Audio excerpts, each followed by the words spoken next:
92K models to effectively counter all aerial threats in the near future. The J model includes substantial improvements in lethality, updated components to help extend the shelf life and decrease the maintenance cost of these missiles. The last update to the shoulder-fired Stinger occurred in the early 2000s, with the FIM-92F. This variant included a software upgrade from the FIM-92E, improving its ability to distinguish targets from countermeasures. It leveraged the programmable microprocessor that was present in Stinger missiles since the FIM-92C. A more ambitious program, called Stinger RMP Block 2, was also initiated in the late 1990s, which would have incorporated a focal plane array into the Stinger to allow for even better detection.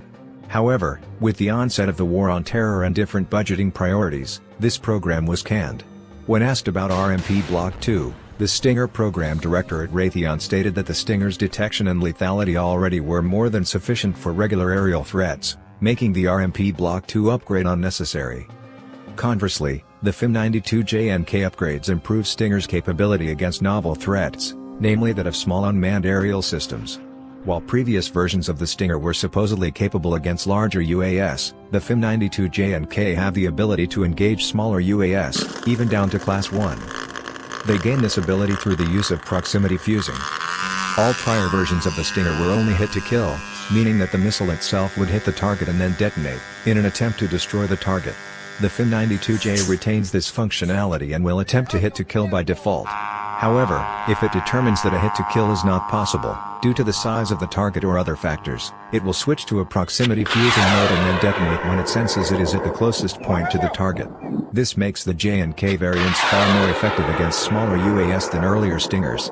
While this is not exactly a new technology, as it is also used on the IGLA-S Manpad and countless other larger SAMs, it is the first time such a fuse is being used in a Stinger missile.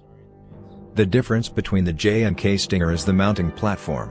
The FIM-92J is designed to be used from a shoulder-fired launcher, meaning the seeker is always pointed straight forward so the firer can point the system manually at the target. It also has provisions to receive cooling and power from small batteries on the launcher. The K Stinger is designed to be used from land platforms such as the Humvee Avenger.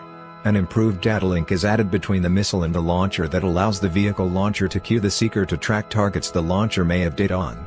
The missile also has a slightly different port configuration to accept electricity and cooling from the vehicle launcher as opposed to a shoulder launcher. While the addition of the proximity mode is the primary lethality improvement for the FIM-92J and K, there are also smaller changes. Various technical subsystems like the gas generator are being swapped out in favor of newer designs, as the microelectronics and design of the old gas generators can be considered obsolete and hard to source. Replacing them with newer components will extend the shelf life of Stingers in U.S. military service.